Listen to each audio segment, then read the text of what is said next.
Atlantis ဆိုတဲ့အမည်ကိုမိတ်ဆွေတို့ရင်းရင်းနှီးနှီးကြားဘူးလိမ့်မယ်ထင်ပါတယ်ကဘာပေါ်မှာသမိုင်းပညာရှင်တွေနဲ့ရှေးဟောင်းသူသေသည်တွေရဲ့စိတ်ကိုအဖမ်းစားနိုင်ဆုံးအမည်ကိုပြောပါဆိုရင် The Lost City of Atlantis လို့ပဲပြောရမယ်ထင်ပါတယ်ဟုတ်ပါတယ်ကဘာပေါ်မှာဖြေရှာမရပဲပျောက်ဆုံးနေတဲ့ရှေးဟောင်းမြို့တော်ကြီးပေါင်းများစွာရှိနေပြီးအချို့ကိုတော့ပြန်လဲတူးဖော်တွေးရှိခဲ့ကြပြီဖြစ်ပါတယ်ဒါပေမဲ့လွန်ခဲ့တဲ့နှစ်ပေါင်း2000ကျော်တဲကစတင်သိရှိခဲ့ကြပြီးနှစ်ပေါင်း150ကျော်ကြာရှာဖွေခဲ့ကြပေမဲ့လည်းယနေ့အထိရှာဖွေမတွေ့ကြသေးတာကတော့ထူးခြားစမ်းကြယ်လာတဲ့ Atlantis မြို့တော်ကြီးပဲဖြစ်ပါတယ်ခင်ဗျာAtlantis အကြောင်းကိုပထမဆုံးအနေနဲ့ဂရိဒသနပညာရှင်ဖလေတိုရေးသားခဲ့တဲ့ Timaeus နဲ့ Critias ဆိုတဲ့ဇာတ်လမ်းနှစ်ပုဒ်ကနေစတင်သိရှိခဲ့ကြတာဖြစ်ပါတယ်။ဖလေတိုရဲ့စာအုပ်ထဲမှာ Atlantis မြို့တော်ကြီးဟာသူမမွေးခင်နှစ်ပေါင်း9000ကျော်ကလေးကတည်ရှိခဲ့တယ်လို့ဆိုပါတယ်။ပလေတိုရဲ့စာရီယာ Atlantis မြို့တော်ကြီးကိုစတင်တည်ထောင်ခဲ့သူကတော့ပင်လယ်နက်ဖျား Poseidon ရဲ့သားတူဖြစ်ပါတယ်တဲ့။ပင်လယ်နက်ဖျား Poseidon မှာလူသားမျိုးသမီး Cleito နဲ့ရခဲ့တဲ့သား9ယောက်ရှိခဲ့ပါတယ်။အဲဒီထဲကအကြီးဆုံးသား Atlas ဟာ Atlantis မြို့တော်ကြီးကိုတည်ထောင်ခဲ့ပြီးဘုရင်အနေနဲ့အုပ်စိုးခဲ့တယ်လို့ဆိုပါတယ်။ Atlantis မြို့တော်ကြီးရဲ့ပုံသဏ္ဍာန်ဟာစက်ဝိုင်းပုံသဏ္ဍာန်ဖြစ်ပြီးမြို့ကြီးရဲ့အချင်းဝက်က129 စတေဒီယံကျယ်တယ်လို့ဆိုပါတယ်။ဂရိအတိုင်းအတာရ1စတေဒီယံဟာယနေ့ခေတ်အတိုင်းအတာ609ပေနဲ့630ပေအတွင်းရှိတာဖြစ်လို့129စတေဒီယံဟာခန့်မှန်းခြေပေ8000မိုင်နဲ့ပြောရရင်15မိုင်ပတ်ဝန်းကျင်ရှိတယ်လို့ယူဆရပါတယ်။ဒါကြောင့်မြို့တော်ကြီးရဲ့အကျယ်ဝန်းဟာခန့်မှန်းခြေမိုင်30ပတ်ဝန်းကျင်ဖြစ်နိုင်ပါတယ်။မြို့တော်ကြီးကို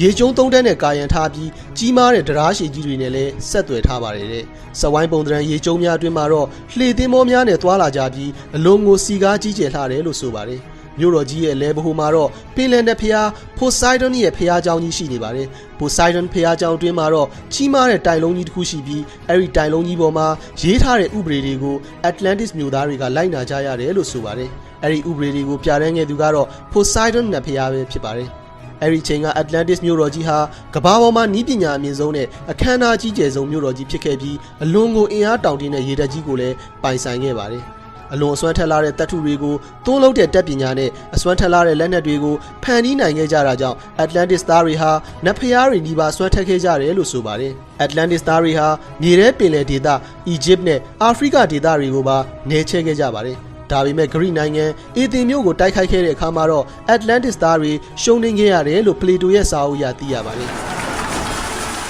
နောက်ပိုင်းမှာ Atlantis သားတွေဟာသူတို့ရဲ့အဆင့်မြင့်နည်းပညာတွေနဲ့တကိုးအာဏာတွေကြောင့်သူတို့ကိုယ်သူတို့နတ်ဖျားတွေလို့ထင်လာခဲ့ကြပါတယ်။ဒါကြောင့်လည်းသူတို့ကိုးကွယ်ခဲ့တဲ့ Olympian နတ်ဖျားတွေကိုအန်တုခဲ့ကြပါတယ်။ Atlantis သားတွေရဲ့နတ်ဖျားတွေအပေါ်မထီမဲ့မြင်ပြုမှုမာနထောင်လွှားမှုစစ်မှတ်လိုလားမှုနဲ့ကိုချင်းတရားပျက်စီးမှုတွေကြောင့်နတ်ဖျားတို့ရဲ့ဘုရင်ဇုနန်မင်းကြီးကဒဏ်ခတ်မှုတစ်ခုကိုပြုလုပ်ခဲ့ပါတယ်။ Zeus ဟာကြီးမားတဲ့မီးလုံးကြီးတွေပြင်းထန်တဲ့မြင်းကလင်းတွေရေလှိုင်းလုံးကြီးတွေကိုဖန်တီးပြီး Atlantis မြို့တော်ကြီးကိုရေအောက်နှိမ့်မြုပ်ပစ်ခဲ့တယ်လို့ဆိုပါတယ်။ပလေတိုရဲ့စာအုပ်မှာ Atlantis မြို့တော်ကြီးတစ်ခုလုံးသမုဒ္ဒရာအောက်ကိုနှိမ့်မြုပ်သွားဖို့အတွက်တရက်နဲ့တညကြာခဲ့တယ်လို့ဖော်ပြထားခဲ့ပါတယ်။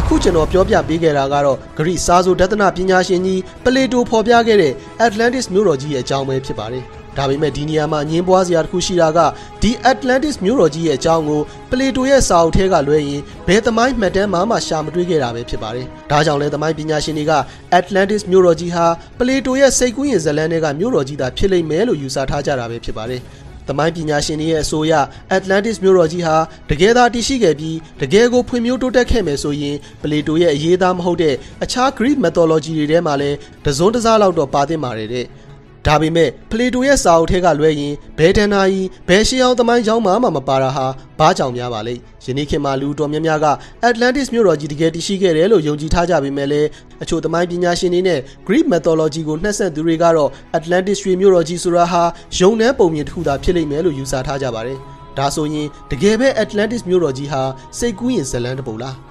နောက်တစ်ခုအငင်းပွားစရာရှိတာကပလေတိုရေးခဲ့တဲ့ Atlantis ရဲ့တည်နေရာပဲဖြစ်ပါတယ်ပလေတိုရဲ့အဆိုအရ Atlantis ဟာ Pillars of Hercules လို့ခေါ်တဲ့နေရာရဲ့အနီးရေလက်ကြားတစ်ခုရဲ့အရှေ့ဘက်မှာတည်ရှိပါတယ်တဲ့။ဒါပေမဲ့အရှေ့ဘက်ဘလောက်အကွာအဝေးဆိုတာမပါခဲ့ပါဘူး။သမိုင်းပညာရှင်တွေကပလေတိုရဲ့ခေတ်က Pillars of Hercules လို့ခေါ်တဲ့နေရာရဲ့အနီးကရေလက်ကြားဟာယနေ့ခေတ် Gibraltar ရေလက်ကြားဖြစ်ပါတယ်တဲ့။ဒါကြောင့်လည်းပညာရှင်တွေဟာ Gibraltar ရေလက်ကြားရဲ့အရှေ့ဘက် Atlantis သမုဒ္ဒရာတစ်လျှောက်ကိုရှာဖွေခဲ့ကြပေမဲ့လည်း Cuba ကမ်းရိုးတန်းအထိ Atlantis ရဲ့အစအနကိုမတွေ့ခဲ့ကြပါဘူး။ Atlantis မြို့တော်ကြီးဟာတကယ်ရှိတယ်လို့ယုံကြည်နေတဲ့ပညာရှင်တွေကြားမှာတော့ Atlantis ရဲ့ဒီနေရာနဲ့ပတ်သက်ပြီး theory ပေါင်းများစွာထွက်လာခဲ့ပါတယ်။အချို့ကလည်း Spain ကမ်းရိုးတန်းတနေရာမှာတည်ရှိနေတယ်လို့ယူဆကြသလိုပဲအချို့ကလည်း Mediterranean လို့ခေါ်တဲ့မြေထဲပင်လယ်ဒေသတစ်ဝိုက်မှာလို့ယူဆနေကြပါတယ်။နောက်ပြီးထူးထူးဆန်းဆန်း Gibraltar ရေလက်ကြားနဲ့မိုင်ပေါင်း9000ကျော်ဝေးတဲ့ Antarctica တိုက်ရဲ့ရေခဲပြင်အောက်မှာ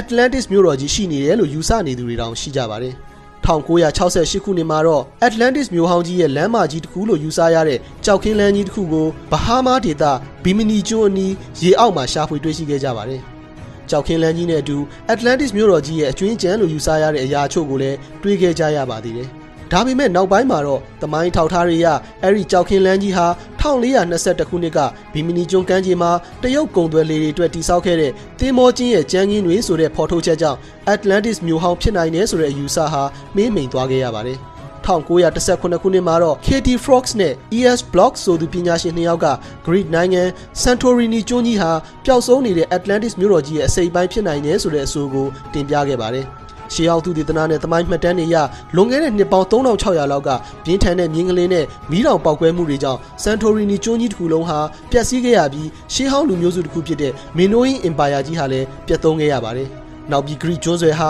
Minoan တွေရဲ့စစ်တိုက်ခြင်းကိုမကြာခဏခံခဲ့ရပြီး Greek နိုင်ငံ Athens မြို့နယ်လည်းစစ်အကြိမ်ကြိမ်ဖြစ်ခဲ့တာကြောင့် Minoan Empire ဟာ Plato ရဲ့ Atlantis နဲ့ကိုက်ညီနေပါတယ်။သမိုင်းမှတ်တမ်းတွေအရမင်းနိုးရင်းတွေဟာအလွန်ကိုနီးပညာဖွံ့ဖြိုးတိုးတက်ခဲ့ပြီးစစ်အင်အားလည်းအလွန်ကိုတောင်းတင်းခဲ့တယ်လို့ဆိုပါတယ်။မင်းနိုးရင်းခေတ်ရဲ့လက်ကျန်အစာအုပ်တွေကိုလေ့လာကြည့်တဲ့အခါမှာတော့ယနေ့ခေတ်ငလင်းနဲ့ခံနိုင်တဲ့အစာအုပ်တွေမှာသုံးထားတဲ့နီးပညာမျိုးတွေကိုတော့သူတို့ရဲ့အစာအုပ်တွေမှာလည်းသုံးထားတာတွေ့ကြရပါတယ်။ဒါကြောင့် Santorini ကျွန်းဟာ Atlantis ရဲ့တစ်စိတ်တစ်ပိုင်းဖြစ်နိုင်ပြီး Minoan Empire ဟာလည်း Atlantis ဖြစ်နိုင်တယ်လို့သုံးသပ်ရမလို့ဖြစ်နေပါတယ်။ဒါပေမဲ့ Plato ရဲ့ Atlantis နဲ့ကွဲလဲနေတာက Plato ပြောတဲ့ Atlantis ရဲ့ဒီနေရာနဲ့ Santorini ကျွန်းရဲ့ဒီနေရာဟာဆန့်ကျင်ဘက်ဖြစ်နေပါတယ်။နောက်တစ်ခုက Santorini ကျွန်းပျက်စီးခဲ့တာက Plato မမွေးခင်နှစ်ပေါင်း900ကျော်ကဖြစ်ပြီး Atlantis ပျက်စီးခဲ့တာကတော့ Plato မမွေးခင်နှစ်ပေါင်း9000ကျော်ကဖြစ်နေပါတယ်။ဒါကြောင့်၃ညတစ်လုံးကွာနေပါတယ်။နောက်ဆုံးကွဲလဲနေတဲ့ချက်တစ်ခုလည်းရှိပါသေးတယ်။အဲ့ဒါကတော့ Atlantis ကလှိုင်းလုံးကြီးတွေကြောင့်ရေအောက်ကိုနင်းမြုပ်သွားခဲ့ရတယ်လို့ Plato ကဆိုခဲ့ပေမဲ့ Santorini ကတော့ချော်ရည်တွေနဲ့ဖုံးလွှမ်းခဲ့ရတာသာဖြစ်ပြီးရေအောက်ကိုမနင်းမြုပ်ခဲ့ပါဘူး။ဒါကြောင့် Santorini ကို Plato ရဲ့ Atlantis လို့ပြောရမှာခက်ဖြစ်နေပါတယ်။ဒါပေမဲ့လည်းတချို့သမိုင်းပညာရှင်တွေက Plato ဟာ Santorini ရဲ့အကြောင်းကိုမြင်ပြီး Atlantis ဆိုတဲ့ဇာတ်လမ်းကိုဖန်တီးခဲ့တာဖြစ်နိုင်တယ်လို့သုံးသပ်ထားကြပါတယ်။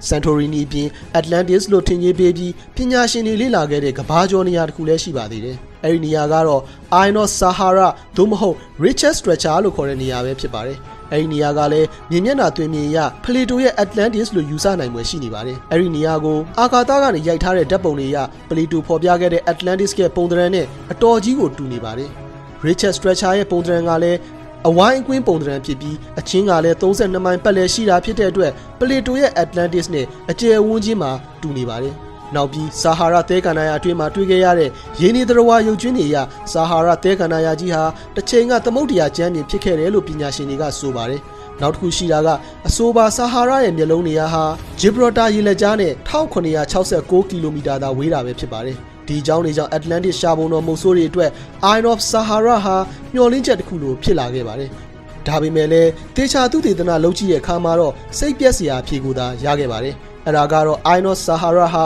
Atlantis သာဆိုရင်မြို့ရဲ့အကျွင်းကျန်လမ်းမတွေအုပ်ရိုးတွေနဲ့မြို့တစ်မြို့ဖြစ်ခဲ့ကြောင်းအထောက်အထားတွေကျန်ခဲ့ရမှာဖြစ်ပါတယ်။အမေဇုန်တောကြီးအတွင်းနဲ့အိန္ဒိယကမြို့ဟောင်းကြီးတွေကျူးဘာကန်ယိုရန်နဲ့ဂျပန်ပင်လယ်ပြင်အောက်ကမြို့ဟောင်းကြီးတွေလိုရေအောက်မြေအောက်မှာနှစ်ပေါင်းတောင်းချီနင်းမြုပ်ခဲ့တဲ့မြို့ဟောင်းကြီးတွေတောင်အုပ်ရိုးလမ်းမတွေနဲ့အစာအုပ်ပြက်တွေကျန်ခဲ့ပါတယ်။ဒါပေမဲ့ Iron of Sahara မှာတော့တိုးတက်စီပင်ခဲ့တဲ့မြို့တော်ကြီးဖြစ်ခဲ့ကြောင်းအထောက်အထားလုံးဝမတွေ့ခဲ့ရပါဘူး။မြို့နဲ့တူတဲ့အရာတောင်မရှိပါဘူးတဲ့။ဒါကြောင့်လည်းပညာရှင်တွေက Iron of Sahara လို့ခေါ်တဲ့ Richest Stretcher ဟာ